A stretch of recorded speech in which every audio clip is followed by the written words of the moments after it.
Hello, இந்த விலாகில் நம்ம என்ன பார்க்க போகிறோம்னா செகண்ட் டே ஆஃப் வெக்கேஷன். கன்னியாகுமரியில் டேரெக்டாக கிளம்பி அங்கே கேரளாவில் இருக்கிற அவுட்டரில் இருக்கிற ஒரு பத்மநாத பேலஸ்ன்னு இருந்துச்சு லொக்கேஷனில். சரி, ஓகே, அந்த பேலஸில் போய் விசிட் பண்ணி கொஞ்சம் ஃபன் பண்ணலாம் அப்படின்னு சொல்லிட்டு நேராக அந்த பேலஸில் டிக்கெட் வாங்கிட்டு ஸ்லிப்பரை ஒரு கவுண்டரில் ஸ்லிப்பர் ரிமூவ் பண்ணிட்டு தான் போக சொன்னாங்க. ஸோ அதுக்காக ஸ்லிப்பர் ரிமூவ் பண்ணிவிட்டு நேராக போய் ஃபீஸ் பே பண்ணிவிட்டு டோக்கன் வாங்கிட்டு அண்ட் தென் ஃபோனுக்கும் நம்ம எக்ஸ்ட்ரா சார்ஜ் போடுறாங்க அங்கே 20 ஐ திங்க். ஸோ அது ஃபோன் அலோவ் பண்ணணுன்னா நம்ம பே பண்ணி தான் ஆகணும். பே பண்ணிவிட்டு உள்ளே போயிட்டா சூப்பராக இருந்துச்சு. இது வந்து மியூசியம் சொன்னாங்க. அண்ட் தென் பேலஸ் வந்து சைடில் இருந்துச்சு. பேலஸ் நாங்கள் போகிறப்ப பூட்டிட்டாங்க. அங்கே என்ன சொன்னாங்கன்னா ஃபஸ்ட் மியூசியம் போயிட்டு வாங்க, பூட்டிடுவாங்க, தென் பேலஸ் பார்த்துக்கலான்னு சொன்னாங்க. பட் நாங்கள் மியூசியம் பார்த்துட்ருக்கிறப்பவே இந்த பேலஸை மூடிட்டாங்க. கேட்டால் 2 o'clock மேலே ஓப்பன் ஆகும் அப்படி இப்படின்னு சொன்னாங்க. எங்களுக்கு டைம் ஆனதுனால நாங்கள் பேலஸை பார்க்காமே வந்துருந்தோம். இது அந்த பேலஸில் இருக்கிற ஃபோட்டோஸ் தான். நாங்கள் சும்மா விண்டோ வழியாக இல்லை ஒரு பின்னாடி வழியாக போய் சைடில் போயிட்டு நாங்கள் எடுத்த ஃபோட்டோஸ் தான். அங்கே சூப்பராக இருந்துச்சு பார்க்குறதுக்கு. நல்லா கூலிங்கான ஒரு இடம். அந்த நிறையா ஃபோட்டோஸ் அந்த ரிலேட்டடாக நிறையா ஃபோட்டோஸ் எடுத்தேன். பட் எடுக்கக்கூடாது அப்படின்னு சொல்லியிருந்தாங்க நிறையா. சும்மா ஃபோட்டோஸ் வேணால் எடுத்துக்கலாம், வீடியோ எடுக்கக்கூடாதுன்னு சொன்னாங்க. ஸோ நான் வெறும் ஃபோட்டோஸ் தான் எடுத்தேன். இது அந்த ராஜா பேலஸில் இருக்கிற அது வீடு தான். பார்க்கவே சூப்பராக இருந்துச்சு. எனக்கு ரொம்ப பிடிச்சிருந்துச்சி. பட் எனக்கு ஒரு லக் வந்துட்டு உள்ளே போக முடியாமல் ஆயிடுச்சு. நான் அதுக்கே ரொம்ப கோச்சிக்கிட்டேன். நான் இன்னும் வரைக்கும் இந்த மாதிரி திங்ஸ் இருக்கிறது தான் பார்த்துருக்கேன், தவிர பேலஸ் வாழ்ந்ததோ அதெல்லாம் பார்த்தது கிடையாது. அதுக்குள்ளே ஒரு கோவில் இருந்துச்சு, ஒரு பிள்ளையார் கோவில்.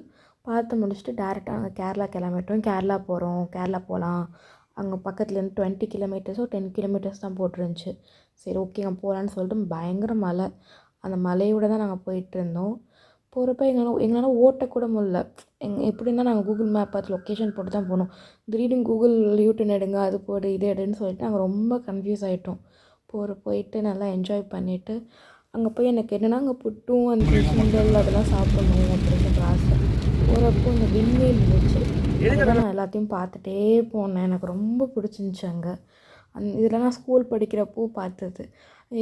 2 ரோடுக்கு பக்கத்தில் விண்மீல் இருக்குது. பார்க்கவே செம்மையாக அப்படியே சூப்பராக இருந்துச்சு. எனக்கு அப்படியே பார்க்க ஆசையாக இருந்துச்சு. அப்படியே பார்த்து என்ஜாய் பண்ணிவிட்டு நல்லா சாங் கேட்டுட்டு சாப்பிடல. காலையில் எங்களால் சாப்பிட முடியல, மதியமும் நாங்கள் சாப்பிடல. ஏன்னா அங்கே போகிற வழியில் எங்கள் ஹைவேல ஏதாவது பேக்கரி தான் இருக்குது, தவிர ஹோட்டல் அப்படின்னு ஒரு இதுவே இல்லை எங்களுக்கு. அது ரொம்ப எங்கள் பசி விட நாங்கள் ரொம்ப டென்ஷன் ஆகிட்டோம். சும்மாவே நல்லா டென்ஷன் ஆவேன்.